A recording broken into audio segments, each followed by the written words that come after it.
नमस्कार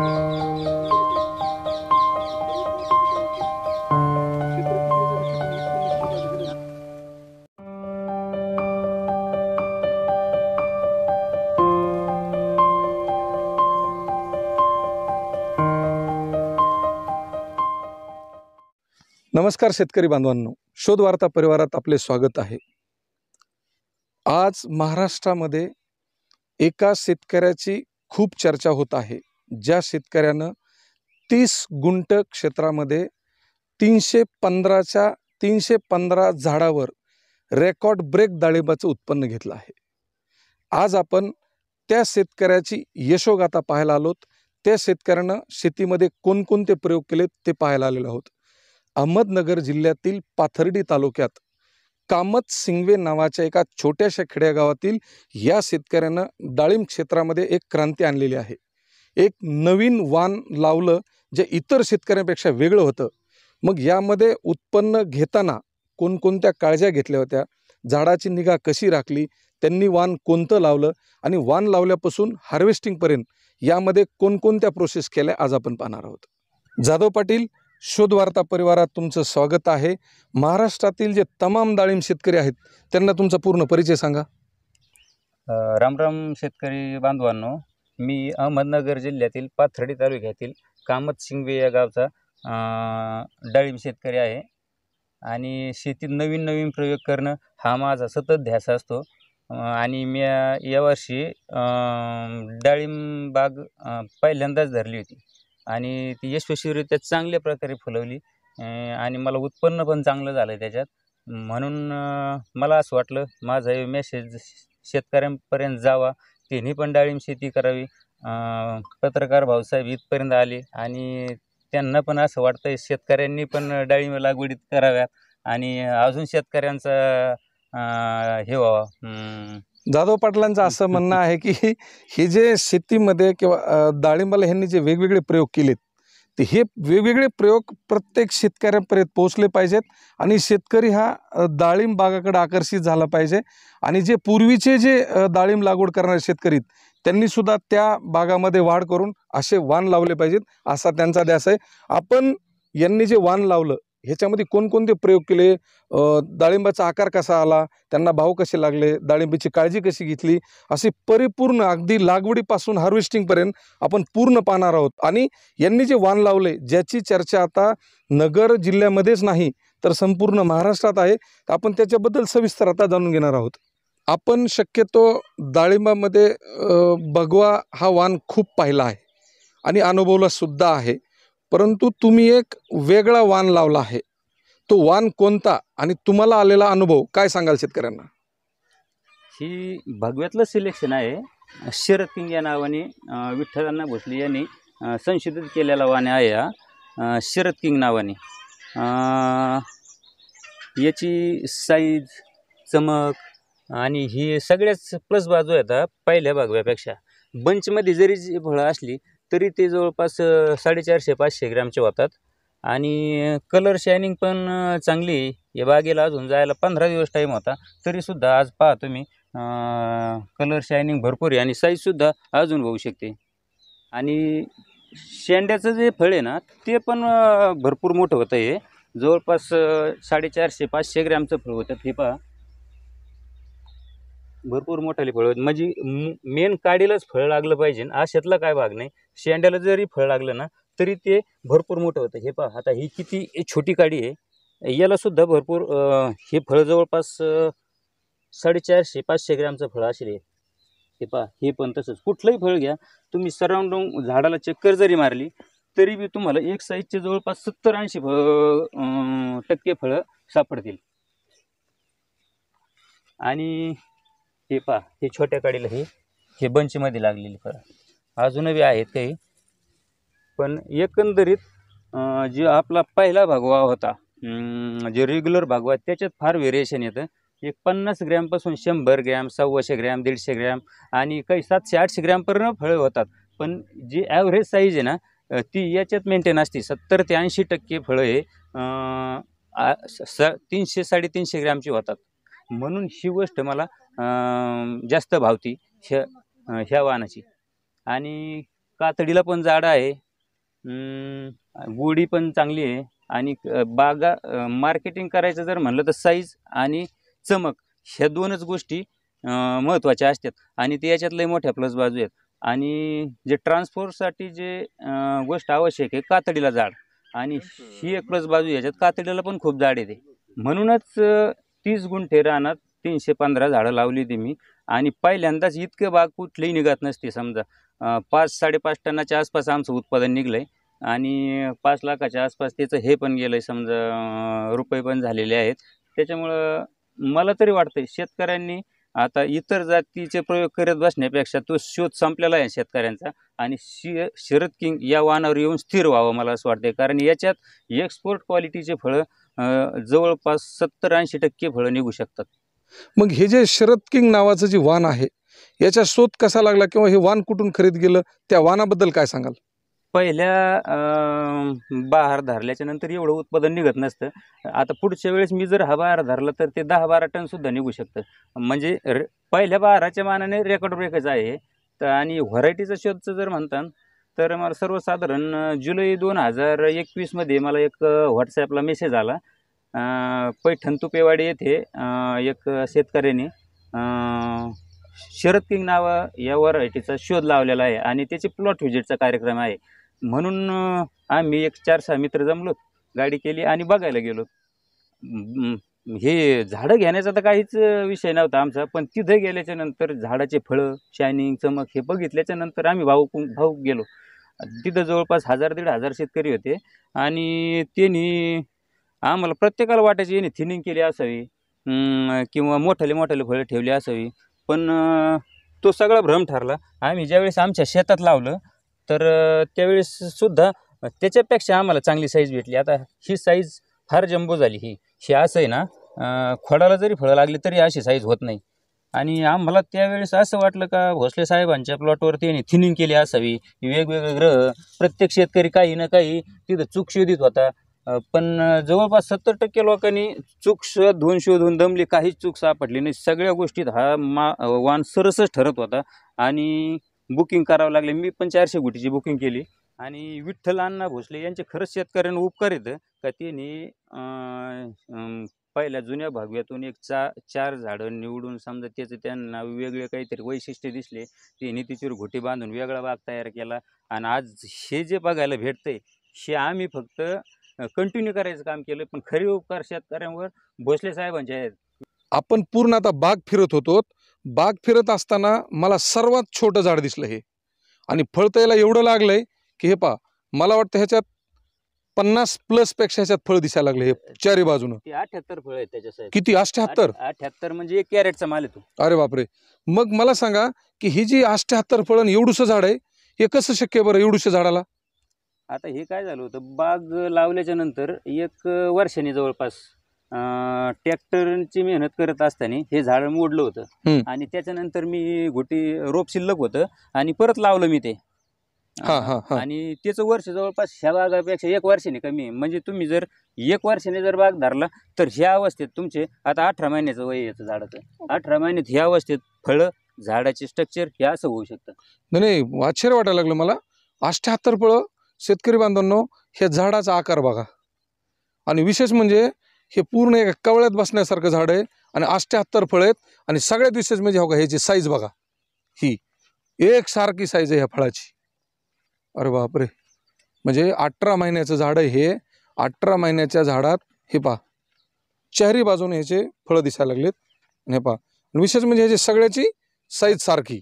तुम्ही जे हे शरद किंग नावाचं वाण लावलंय, हे इतर जे डाळिंब लागवड करणारे जे शेतकरी आहेत, जे नवीन आहेत किंवा जे जुने डाळिंबाचे शेतकरी, त्यांनी बाग वाढवण्यासाठी हे वाण लावलं पाहिजे का? आणि जर लावायचंय तर का लावलं पाहिजे, यातला फरक काय सांगाल? अवश्य लावलं पाहिजे. कारण मार्केटमध्ये जाताना 100-50 ग्रॅमच्या गुटीला काही किंमत नाही बा. आणि ह्या झाडावर जवळपास 70-80% फळं हे 300-350-400 ग्रॅमचे निघतात. आणि एक्सपोर्टसाठी सुद्धा जम्बो मालाचीच मागणी असते. छोट्या छोट्या गोट्या लोकल मार्केटला चालतात आणि ह्या झाडाचं तेच वैशिष्ट्य आहे. पुढं बी फळ लागू ते जवळपास 300-350 ग्रॅमचं होतं आहे. आणि शेतकरी बांधवांना एक नक्कीच विनंती करीन, इतर वाहनांच्या प्रयोग करीत बसण्यापेक्षा तुम्ही जिथं प्लांटिंग मटेरियल चांगलं बिगर रोगी भेटन तिथून उपलब्ध करून शरद किंगच लावावं असा माझा निखळा हे आग्रह राहील.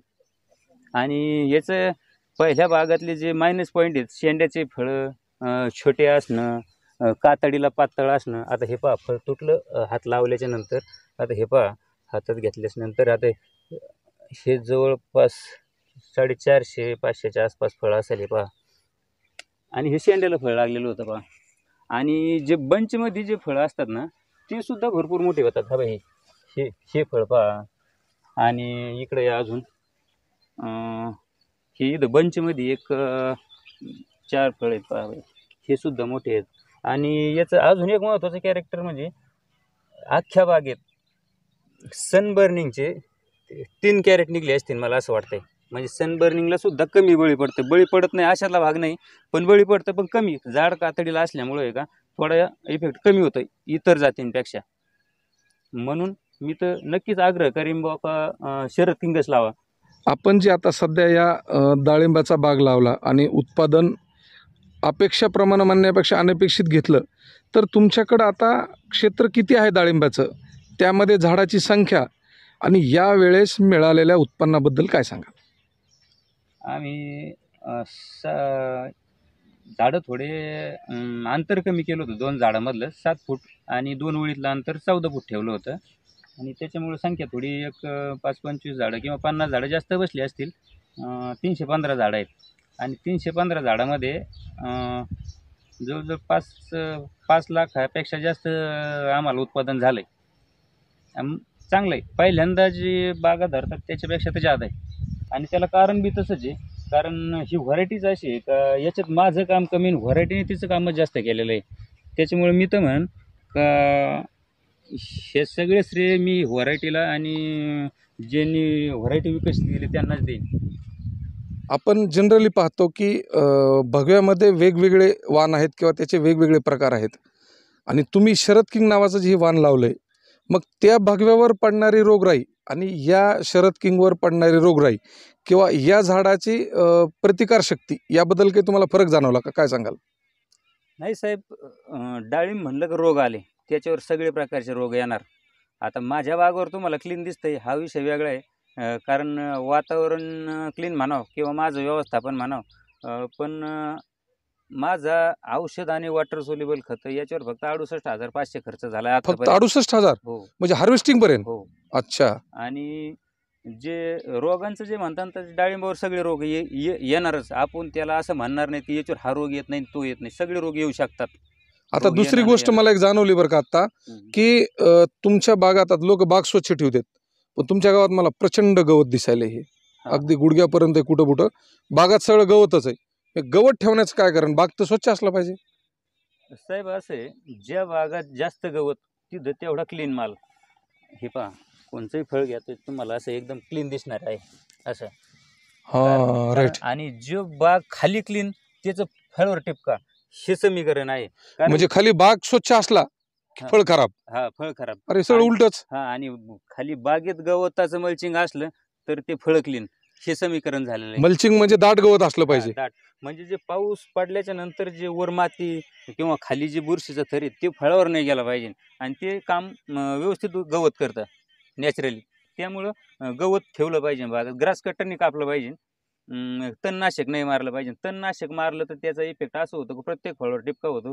तुमची पांढरी मुळी डिॲक्टिव्हेट होती आणि फळं मोठे होत नाहीत. येणार, फळं मोठे होणार नाहीत. आणि पांढरी मुळी तुमची कमी झाल्यामुळं खालून खत वगैरे घेता येत नाही त्याला. हा, आणि त्यामुळं हे आपलं गवत शेतात असलं पाहिजे. झाडाची रोगप्रतिकारक शक्ती कमी झाल्यामुळे तिथे टिपका डाग धब्बा हे येणारच ज्यादा. आता तुम्ही मग बोलताना एक शब्द म्हणलात की दोन्ही झाडामधील अंतर कमी करून झाडाची संख्या वाढवली. मग आता हा प्रयोग तुमचा यशस्वी झाला असं तुम्हाला वाटतं का? आणि जर आपण जनरली विचार केला तर जे नवीन लागवड करणारे शेतकरी त्यांनी करेक्ट अंतर किती ठेवलं पाहिजे जेणेकरून भविष्यात अडचण येणार नाही? आता सर त्याचं असं आहे, जमिनीनुसार ते अंतर बदलल्या जातं. समजा काळी जर जमीन असली तर त्या झाडांची शाखे वाढ जादा होती, तिथं दाटी जादा होती. डोंगराळ जमीन असली, मुरमाड जमीन असली तर शाखे वाढ कमी होती. त्याच्यामुळं झाडं दाट लावायचं असं हेच झालंय, आता फॅड झालंय. त्याच्यामुळं कमी जागेत एक तर जमीन धारण क्षमता कमी झाली लोकांची, त्याच्यामुळं कमी जागेत जास्त झाडं कशी बसतील हा लोक विचार जास्त करतात. आता आपल्याला डाळिंब लागवड करायची, ते डाळिंब लागवड करण्यासाठी जमीन कशी असली पाहिजे किंवा जमिनीचा पोत कसा असला पाहिजे?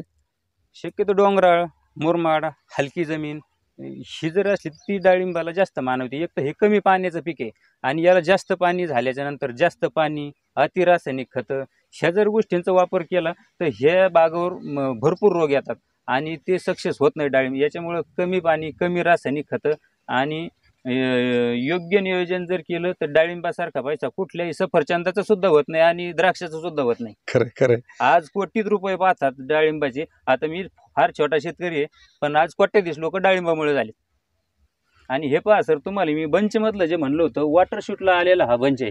इकडं आता तुम्ही कॅमेरा इकडे करा. हा म्हणजे शेंड्याचं मागवा म्हणलेलं. हा. आता हा बंच मी लोकांना दाखवायसाठी ठेवलेला आहे सर. 6 ते 7-8 फळ आहेत. इथलं तोडलंय मोठं फळ, जवळपास 250-300 ग्रॅमच्या आसपास हा बंच आहे. आणि शेंड्यात आणि वॉटर शूटला लागलेला आहे. पहा, याला फळच येत नसतं ना, आलं तर एवढं मोठं होत नसतं. अरे बापरे.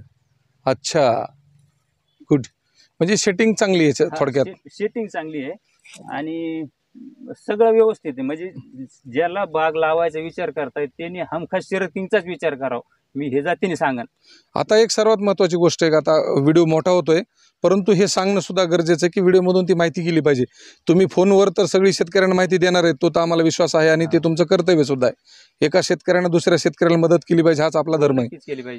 परंतु माझं म्हणणं आहे की लागवडीपूर्वी कशी मशागत केली पाहिजे, कोणकोणते धोरणे अवलंबले पाहिजे, थोडक्यात काय सांगाल? एक तर लागवडीपूर्वी समजा नांगरट, रोटा, मशागत ह्या गोष्टी तर समजा झाल्यातच पाहिजे. पण लागवड करताना बिटेगोरे सरांचा जो आग्रह होता तो मी अवलंबलेला आहे. पहिल्यांदा बेड तयार करून घेतले आणि त्याच्यावर झाडं लावलेत. त्याच्यामुळे काय होतं, कितीही पाऊस झाला तरी पाणी, आता ही पहा, ही हाईट आणि हे समजा ही इतकं तर काय पाणी साचू शकत नाही. आपली पांढरी मुळी इथं आहे, समजा इथं ड्रिपर आहेत, इथपर्यंत पाणी जात नाही. पांढरी मुळी कधी ड्रॉप होत नाही बेडवर लावल्याच्या नंतर. हा फार फायद्याची गोष्ट आहे. लागवड अवश्य बेडवरच करावी. शेतकरी बांधवांनो, रामनाथ जाधव या शेतकऱ्यानं ही जी वाण लावलं, ह्याच्यातून जे उत्पादन घेतलं ते तुम्ही पाहिलं की त्या डाळिंबाची साईज, त्याच्यावर नसलेला डाग आणि विशेष म्हणजे कमी अंतरात घेतलेलं पीक, या सर्व गोष्टी त्यांच्या जमेच्या बाजू ठरल्या. मग त्यामध्ये त्यांचं रोगराईचं व्यवस्थापन असेल, पाणी व्यवस्थापन असेल, खताचं व्यवस्थापन असेल, अशा पद्धतीत त्यांनी चांगल्या पद्धतीत पहिल्या भाराचं उत्पादन घेतलंय. ह्यांनी जे शरद किंग नावाचं जे वाण लावलंय त्या वाणाचा यांना रिझल्ट अतिशय चांगला आला आहे आणि हे बाग पुन्हा त्याच्यापेक्षा पुन्हा वाढवायला लागलेत. तुम्हाला या शरद किंग रोपाबद्दल, फळबागाबद्दल, लागवडीबद्दल, रोगराईबद्दल कसलीही माहिती पाहिजे असेल तर जाधव पाटलांचा नंबर खाली स्क्रीनवर आणि डिस्क्रिप्शनमध्ये दिला आहे. त्यांना एक फोन करा आणि त्यांना माहिती मिळवा. काय होतं की त्यांनी खूप सुंदर गोष्ट सांगितली. मी काही तज्ज्ञ शेतकरी नाही, परंतु मला जो अनुभव आला तो इतर शेतकऱ्यांपर्यंत गेला पाहिजे, हा माझा त्यामागचा उद्देश आहे, असं त्यांचं म्हणणं आहे. मग तुम्हाला जर काही अडचण असेल तर आपल्या शेतकऱ्याला फोन करा, प्रश्न विचारा, कारण चर्चेनं प्रश्न सुटतात आणि जो व्यक्ती, जो शेतकरी प्रश्न सोडवायचा प्रयत्न करतो त्यालाच प्रश्न उद्भवत असतात आणि त्यामधून आपला उत्कर्ष साधता येतो. कमी क्षेत्रातील जाधव पाटलांनी घेतलेलं अधिकचं उत्पादन आपल्यालाच नाही तर महाराष्ट्रातील तमाम शेतकरी बांधवांना एक प्रेरणा आहे आणि ही प्रेरणा इतर शेतकऱ्यांनी घेऊन आपला उत्कर्ष साधावा. आजच्या व्हिडिओच्या माध्यमातून हाच आपल्याला संदेश आहे. आपल्याला हा व्हिडिओ आवडला असेल असं आम्ही गृहीत धरतो आणि पाटील आणि आम्ही इथंच थांबतो. आपली एक लाईक आमचा आत्मविश्वास वाढवते, म्हणून एक लाईक नक्की करा आणि हो, व्हिडिओ आवडला असल्यास सबस्क्राईब करायला विसरू नका. अशाच एका नवीन प्रेरणेसह लवकरच भेटणार आहोत. तोपर्यंत राम राम. राम राम.